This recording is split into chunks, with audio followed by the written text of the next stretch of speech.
एक गांव में रामू और श्याम नाम के दो बहुत अच्छे दोस्त रहते थे। वो दोनों में काफी घनी मित्रता थी। वो एक दूसरे के बिना कभी भी नहीं रह सकते थे। वो कहीं भी जाते एक दूसरे के बिना कहीं नहीं जाते। उन दोनों में इतनी गहरी दोस्ती थी। हर काम में एक दूसरे की मदद करते थे। उनकी दोस्ती की मिसाल पूरा गांव देता था। सभी के दिलों में उन दोनों का ही नाम होता था। सभी गांव वाले उन दोनों दोस्तों की मिसाल पेश किया करते थे। दोस्ती हो तो इन दोनों के जैसा। ये दोनों भाई से बढ़कर एक दूसरे को मानते हैं। रामू के पिताजी उस गांव के सबसे धनी व्यक्ति थे। सभी को ब्याज पे पैसे दिया करते थे। जो कोई पैसे वापस नहीं देता था, उन सब की जमीन अपने नाम पर कर दिया करते थे। कोई भी उनको बोल नहीं पाता था। सब लोग हरिशंकर से पैसे लेने को डरते थे, कहीं मेरी भी जमीन न चली जाए। एक दिन गांव में अचानक से आंधी तूफान आना शुरू हो गया। सभी लोग वहां भागने लगे। रामू और श्याम अपने अपने खेतों में काम कर रहे थे। वो दोनों भी सोच में पड़ गए। आज अचानक से आंधी तूफान कैसे आ गया?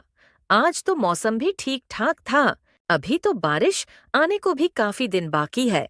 इतनी जोरों से हवा चल रही है, जैसे मानो कि आज पूरा गांव समाप्त हो ही जाएगा। हमारे घर वाले भी हमारे आने की राह देखते होंगे। लेकिन हम दोनों यहाँ से जाए तो कैसे? पेड़ पौधे सब के सब झुक जा रहे हैं। हम दोनों को किसी एक पेड़ के पास रुकना चाहिए। श्याम भाई, आज मौसम को हुआ क्या है जो इतने जोरों से आंधी तूफान चालू हो गया? आज सुबह तो सब कुछ ठीक ही था। जैसे लग रहा है आज ही बारिश हो जाएगी। हाँ रामू भाई, तुमने तो सही कहा। आज अचानक से आंधी तूफान कैसे आ गया? हमारे घर वाले भी चिंता में पड़े होंगे। अभी तक हम दोनों कहाँ रह गए? इस तूफान के बीच में जल्दी जल्दी घर की ओर चलते हैं। हाँ श्याम भाई, जल्दी चलो घर की ओर। कुछ समय और रुके तो कहीं हम भी उड़ न जाएं इस तूफान में। हम दोनों जंगल के बीच से होते हुए जाएंगे ताकि हम तूफान से बच सके। पेड़ की वजह से हमें तूफान से कुछ भी नहीं होगा। हम सही सलामत घर पहुंच जाएंगे। वो दोनों वहां से चले गए घर की ओर। जंगल से होकर उन दोनों जाने लगे। हवा इतनी जोर से चल रही थी, वो दोनों को धुंधला धुंधला दिखाई दे रहा था। कैसे भी करके जंगल की ओर से जाने लगे। कुछ दूर आगे बढ़े, तभी रामू तूफान की वजह से कुछ दूर आगे जाकर गिर गया। श्याम, मुझे बचाओ बचाओ। तभी श्याम पीछे मुड़कर देखा, रामू उसे कहीं नहीं दिखाई दिया। श्याम को भी तूफान की वजह से उसे बराबर कुछ दिख नहीं रहा था। रामू, तुम कहाँ हो? मुझे तुम दिखाई नहीं दे रहे हो। कहाँ चले गए? अभी तो तुम मेरे पीछे चल रहे थे, तब तक अचानक से कहाँ चले गए? श्याम रामू को यहाँ वहां ढूंढने लगा, उसे कहीं भी नहीं दिखाई दे रहा था। कुछ दूर और आगे बढ़ते गया, वहां भी नहीं दिखाई दिया। रामू, तुम कहाँ हो? मुझे दिखाई क्यों नहीं दे रहे हो? तुम्हारा आवाज भी नहीं आ रहा है। कहाँ हो? कुछ तो बोलो। तभी रामू ने आवाज लगाई श्याम को। मैं यही हूँ, इस घने वृक्ष के पास, जल्दी आओ मेरे पास। श्याम रामू के पास चला गया, कुछ ही देर में पहुंच गया। श्याम ने देखा रामू एक जगह पे पड़ा हुआ था। जल्दी जल्दी जाकर उसे उठाया। तुम यहाँ कैसे आ गए? तुम्हें कुछ हुआ तो नहीं ना? मैं ठीक हूँ। तूफान की वजह से मैं हवा में उड़ गया हुआ था। काफी देर तक मैं हवा में ही था। आज तो लगा मुझे मेरे प्राण निकल ही जाएगा इस आंधी तूफान की वजह से। चलो, तुम सही सलामत हो। मैं तो डर ही गया था। कुछ देर के लिए सायम गया था। मैं तुम्हारे घर वालों को क्या जवाब दूंगा घर जाकर? अब चलो घर की ओर, काफी देर भी हो गई है। हाँ हाँ चलो, शाम भी होने को आई है। कब से हम इस जंगल में हैं, कहीं जानवर ना आ जाए हमारे सामने। दोनों कैसे भी करके गांव की ओर बढ़ते गए। कुछ ही देर में गांव पहुंच गए। सभी के सभी अपने अपने घरों में थे। कोई भी व्यक्ति तूफान की वजह से घर से बाहर नहीं निकल रहा था। उधर श्याम और रामू के घर वाले परेशान थे। अभी तक वो दोनों कहाँ है? श्याम के पिताजी। अरे श्याम की माँ अभी तक आया नहीं। कहीं उसे कुछ हो तो नहीं गया ना? सुबह का गया हुआ है खेतों की ओर घूमने को।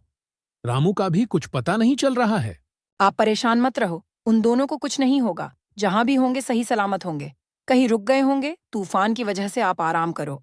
दूसरी ओर रामू के घर वाले भी वैसे ही परेशान थे। अभी तक आया नहीं घर पे।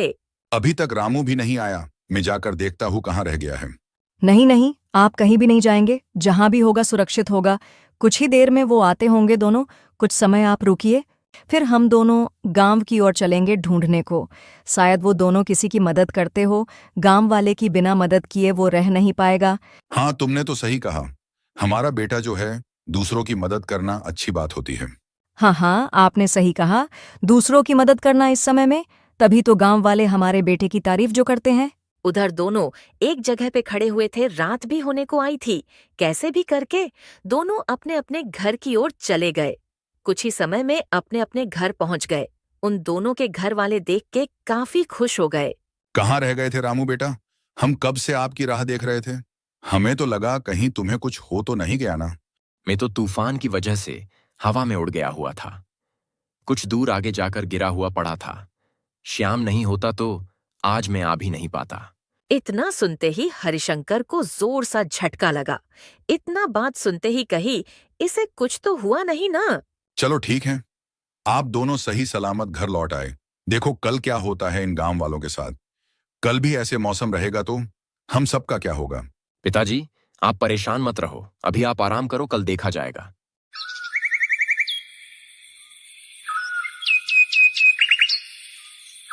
सुबह होते ही रामू घर के बाहर खड़ा था। आज तो मौसम काफी ठीक है। चलो अब श्याम के घर जाके देखता हूँ वो क्या कर रहा है। श्याम के घर की ओर चला गया। कुछ ही देर में पहुंच गया। तभी श्याम के पिताजी श्याम को समझा रहे थे। अब तुम बड़े हो गए हो, तुम्हें भी कोई नया व्यापार करना चाहिए। चाचा जी, आप श्याम को कौन सा व्यापार शुरू करने को बोल रहे हो? जरा हमें भी मालूम पड़े क्या करने वाला है हमारा दोस्त आगे जाकर। हाँ बेटा, मैं कब से इसे समझा के थक गया हूं, अब तुम ही इसे समझाओ। ठीक है चाचा जी। सुनो श्याम, चाचा जी सही बोल रहे हैं। जब तक तुम ऐसे ही रहोगे गरीबों की तरह। तुम्हारी बात भी सही है, लेकिन हमारे पास इतने पैसे भी तो नहीं है हम कोई व्यापार शुरू कर सके। बस इतनी सी बात, वो भी हो जाएगा, तुम इसकी चिंता छोड़ दो। वो कैसे, कहां से आएगा इतने सारे पैसे, वो भी इतनी जल्दी? मैंने बोल दिया हूं ना, तुम परेशान मत रहो, वो सब मैं देख लूंगा। तुम बस व्यापार शुरू तो करो, बस अभी मैं घर जा रहा हूं। रामू घर की ओर चला गया। रामू के पिताजी उस गांव के मुनीम थे, जो सबको ब्याज के तौर पर कुछ जमीन रखकर उन सबको पैसे दिए करते थे। कहीं लोगों के तो जमीन हड़प के रख लिए ज्यादा ब्याज लगाकर। उधर दयाशंकर सोच रहा था, कहीं रामू अपने पिताजी से बोलकर पैसे देने की बात तो नहीं करेगा ना। हरिशंकर तो एक नंबर का ठग इंसान है। उन्होंने कई लोगों की जमीन अपने नाम पे करके रखा है। कहीं हमारे साथ भी ऐसा न हो। उधर रामू अपने पिताजी को श्याम को पैसे की जरूरत है बताने लगा। पिताजी, श्याम को कुछ पैसे चाहिए, उसे भी छोटा सा व्यवसाय शुरू करना है, कुछ आप मदद कर देते? हरिशंकर सोच में पड़ गए। अगर मैं श्याम को पैसे दे दूं तो मुझे क्या फायदा होगा? ऐसे ही पैसे देना तो मेरे स्वभाव में नहीं है। हाँ, अगर मैं उसकी जमीन गिरवी रखवा लूं तो अच्छा सौदा रहेगा। उन्होंने मन ही मन योजना बनाई। देखो बेटा रामू, मदद तो मैं कर सकता हूँ, लेकिन बिना किसी गारंटी के नहीं। श्याम को कुछ जमीन मेरे पास गिरवी रखनी होगी, फिर मैं उसे पैसे दे दूंगा। लेकिन पिताजी, श्याम के पास पहले से ही बहुत कम जमीन है। अगर वो भी गिरवी रख देगा तो उसका क्या होगा? अरे बेटा, ये दुनिया लेन देन से चलती है। अगर वो मेहनत करेगा तो पैसा कमा लेगा और अपनी जमीन वापस ले सकता है। वैसे भी कोई चीज मुफ्त में नहीं मिलती। पिताजी, आप सही कह रहे हो, लेकिन कहीं ऐसा न हो कि श्याम की जमीन हमेशा के लिए चली जाए। रामू ने जाकर श्याम को सारी बात बताई। उसके पिताजी ने उसे क्या बोला। श्याम भाई, मैंने अपने पिताजी से बात कर ली है। उन्होंने पैसे देने को हाँ बोल दिया है, लेकिन एक बात है, मैं सोच रहा हूं तुम्हें बोलूं कि नहीं वो बात। रामू, ऐसी कौन सी बात है जो तुम इतना हिचकिचा रहे हो? जो भी है तुम मुझे साफ साफ बोल सकते हो। इसमें परेशान होने की कौन सी बात है? ठीक है श्याम, फिर तुम सुनो, मेरे पिताजी ने बोला है पैसे तो मैं दे दूंगा, लेकिन श्याम को जमीन गिरवी रखनी होगी। पैसे देगा, फिर वो अपनी जमीन ले लेगा। श्याम इतना बात सुनते ही चिंता में हो गया। लेकिन व्यापार भी शुरू तो करना है। मेरे पास तो कुछ भी नहीं है पैसे। जमीन तो गिरवी रख दूं मैं, कहीं छोड़ा ना पाऊं तो इसके पिताजी तो रख लेंगे, थोड़ी बहुत तो जमीन बची है हमारे पास। अब मैं करूं तो क्या करूं? पिताजी से बात करके देखता हूं, फिर रामू को बोल दूंगा पैसे के लिए। श्याम, तुम कहाँ खो गए हो? जो इतना समय लग रहा है हाँ बोलने को? नहीं नहीं रामू, मैं तो बस यूं ही खो गया था। मैं तुम्हें पिताजी से बात करके कल सुबह बताऊंगा। ठीक है श्याम, मैं कल का इंतजार करता हूँ तुम्हारे हाँ का। रामू वहां से चला गया घर की ओर। श्याम सोच में पड़ा हुआ था। रामू के पिताजी कहीं ब्याज की दर बहुत अधिक हो गई तो मेरे सारे जमीन ले लेंगे। रामू भी अपने पिता की ओर ही रहेगा। वो भी मेरी तरफ से कुछ बोल ही नहीं पाएगा, सबकी तरह। तभी श्याम के पिताजी आए। क्या हुआ बेटा? तुम इतने गहराई में ऐसा क्या सोच रहे हो आज? ऐसा कुछ नहीं पिताजी, मैं तो बस जो रामू ने बोला है उसी के बारे में सोच रहा हूँ, हाँ बोलूं कि नहीं रामू को। ऐसी कौन सी बात है, जरा हमें भी बताइए। पिताजी, रामू के पिताजी पैसे देने को हाँ बोल दिए हैं। इतना सुनते ही दयाशंकर खुश हो गया, लेकिन उसने आगे की बात पूरी सुने ही नहीं। सही कह रहे हो बेटा, रामू के पिताजी पैसे देने को बोल दिए हैं। अब तो मुश्किल का हाल निकल ही जाएगा। दोस्ती एक ना एक दिन काम आ ही गई बेटा। पिताजी, पहले पूरी बात तो सुन लो, आगे क्या बोला है रामू ने। आगे क्या बोला है? कुछ मांगे हैं क्या हमसे हरिशंकर भाई? हाँ पिताजी, वो बोले हैं श्याम को अपनी जमीन गिरवी रखनी होगी। हमें तभी वो पैसे देंगे व्यापार करने को, नहीं तो कुछ भी नहीं, उनका तो वही काम है। हमें कैसे बिना कुछ रखे दे देंगे। इतना सुनते ही श्याम के पिताजी को जोर सा झटका लगा बात सुनते ही। बेटा तुम सही बोल रहे हो। क्या वो भी हमसे ब्याज लेंगे? जरा सा भी लेट हुआ तो ब्याज दर अधिक कर देते हैं। आज तक उनका ब्याज कोई चुका नहीं पाया है। यही तो समस्या है पिताजी, मैं रामू को क्या बोलूं, व्यापार कहीं गलती से नहीं चला तो जो भी है हमारे पास वो सब कुछ छीन जाएगा। हम कहीं के नहीं रह जाएंगे, घर तक चला जाएगा हमसे। तुम परेशान मत रहो, ऐसा कुछ भी नहीं होगा हमारे साथ। तुम रामू को हाँ बोल दो। व्यापार करने के लालच में उसने हामी भर दी।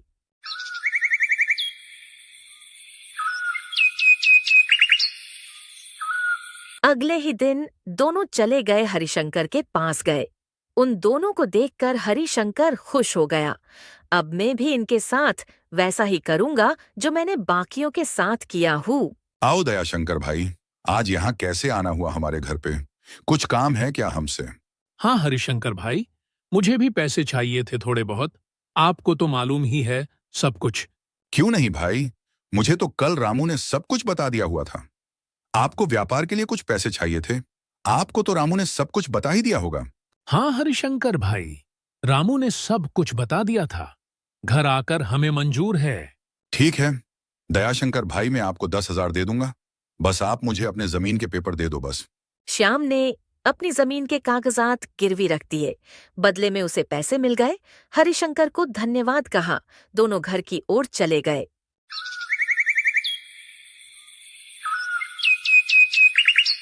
सुबह होते ही श्याम ने एक छोटा सा व्यापार शुरू कर दिया। दिन रात मेहनत करने के बाद कुछ ही महीनों में श्याम का व्यापार अच्छा चलने लगा। श्याम, अब तो तुम्हारा व्यापार भी अच्छे से चलने लगा। अब तुम्हें कहीं जाने की कोई जरूरत नहीं है। अब तो तुम धीरे धीरे धनी व्यक्ति बन जाओगे हमारे जैसा। हाँ रामू, तुम नहीं होते तो मैं आज यहां तक कभी भी नहीं पहुंचता। तुम्हारा धन्यवाद कैसे करूं मैं। तुम मुझे शर्मिंदा कर रहे हो। श्याम दोस्त की मदद नहीं करूंगा तो कब करूंगा? तुम्हारे पिताजी को कुछ पैसे देने थे, अभी तो मेरे पास ही नहीं है। मैं उन्हें कुछ दिनों में दे दूंगा, बोल देना।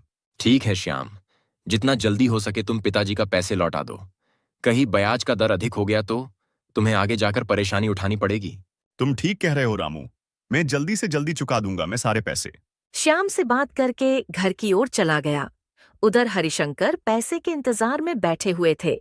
रामू घर में पहुंचते ही।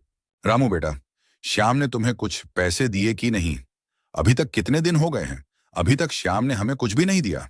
हाँ पिताजी, श्याम ने बोला है मैं कुछ ही दिनों में सब कुछ लौटा दूंगा।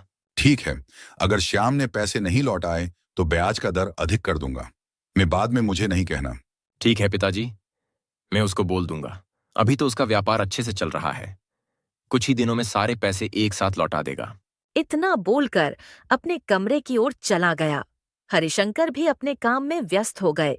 कुछ ही दिनों में रामू फिर से श्याम के घर गया पैसे मांगने को।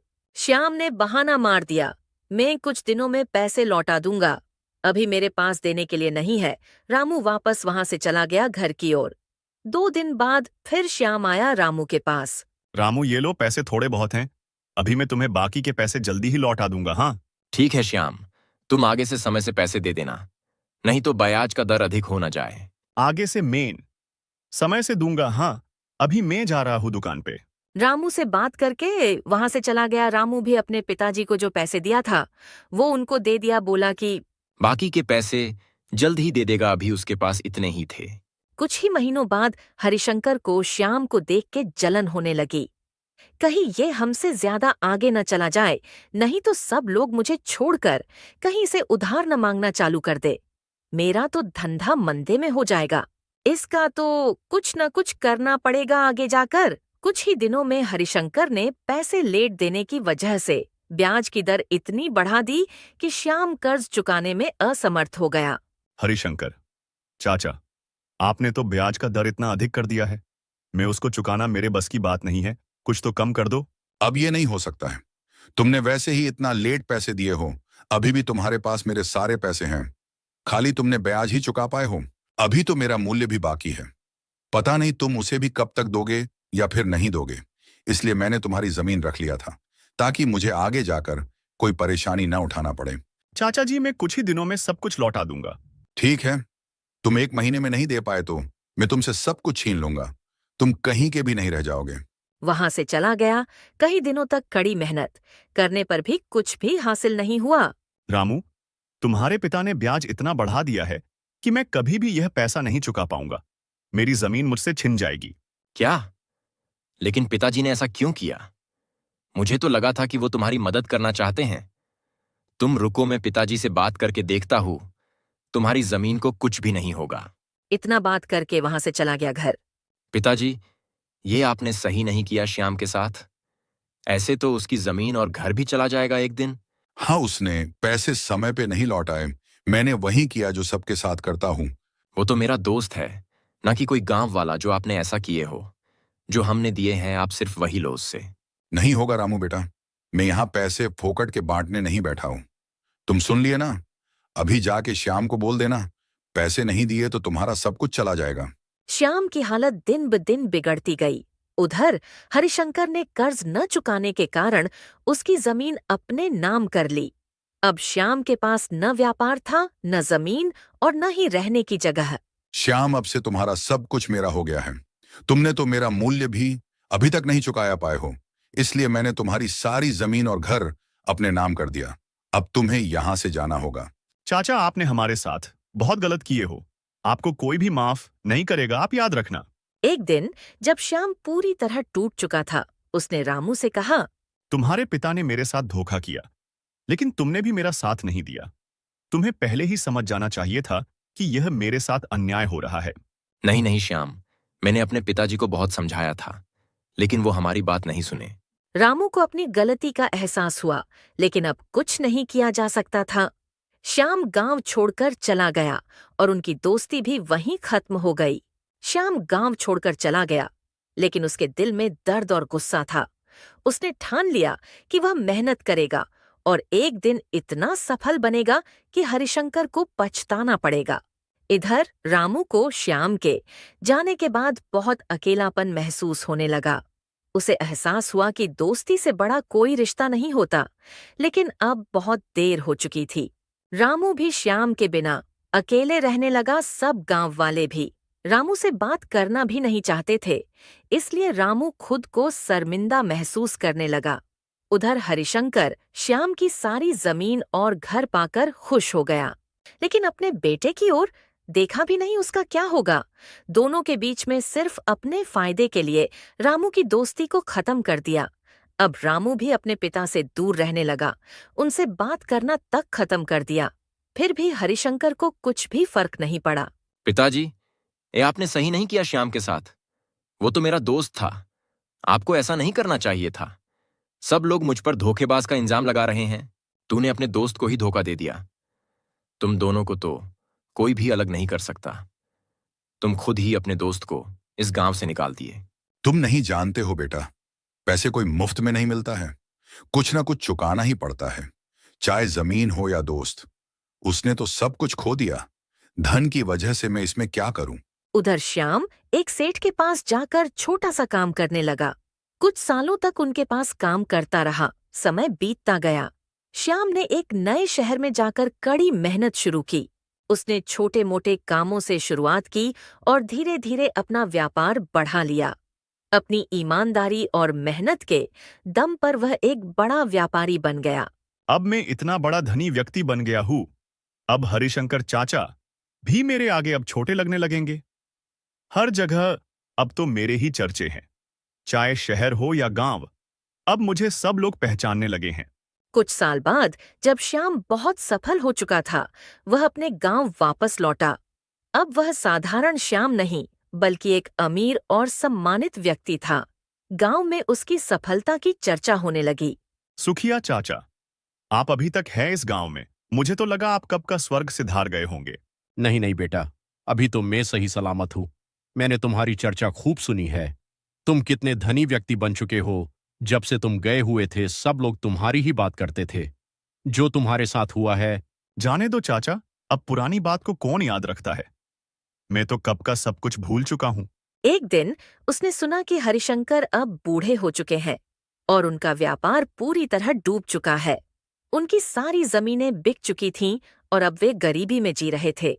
श्याम को यह जानकर कोई खुशी नहीं हुई, क्योंकि वह बदला लेने नहीं, बस हरिशंकर और रामू से मिलने को आया था, ताकि वो दिखा सके ईमानदारी से कमाया हुआ धन कभी भी नहीं जाता है, वो हमेशा हमारे पास ही रहता है। हरिशंकर की ये हालत देखकर उस पे तरस भी आ रहा था। हरिशंकर चाचा, आपके साथ कैसे हो गया? आप तो इस गांव के सबसे धनी व्यक्ति थे। आप इस छोटे से झोपड़ी में क्या कर रहे हो? हरिशंकर श्याम को देखकर कुछ बोल ही नहीं पा रहा था। जो मैंने किया था श्याम के साथ, मैं इसे कैसे माफी मांगू? मैं तो इसके भी लायक नहीं हूँ। बेटा मुझे माफ कर दो। मैंने तुम्हारे साथ जो किया था आज मुझे उसका ही फल मिल रहा है। मेरे तुम्हारे सामने खड़े होने के भी लायक नहीं हूं। ऐसा नहीं बोलते चाचा, आप तो मुझसे बड़े हो, आप ऐसा क्यों करेंगे? श्याम हरिशंकर से बात करके वहां से चला गया। अगले ही दिन रामू को जब पता चला कि श्याम वापस आया है, तो वह उससे मिलने गया। श्याम, मुझे माफ कर दो। मैंने तुम्हारा साथ नहीं दिया और मेरे पिता ने तुम्हारे साथ बहुत बुरा किया। जाने दो रामू, तुम्हें भी एहसास हो गया ना तुम्हारे पिताजी ने हमारे साथ क्या किया। अब तुम भी उसे भूल जाओ। क्या हमारी दोस्ती फिर से हो सकती है? रामू, दोस्ती में माफ करने का ही स्थान होता है। तुमने अपनी गलती मान ली, यही बहुत है। लेकिन याद रखना, सच्ची दोस्ती का मतलब सिर्फ साथ रहना नहीं, बल्कि सही और गलत में फर्क समझना भी होता है। रामू की आंखों में आंसू आ गए। उसने अपने दोस्त से माफी मांगकर और इस तरह उनकी दोस्ती फिर से जुड़ गई। शिक्षा: सच्ची दोस्ती हमेशा दिल से निभानी चाहिए। गलत को गलत कहना भी एक अच्छे दोस्त की पहचान होती है। मेहनत और ईमानदारी से बड़ी कोई ताकत नहीं होती।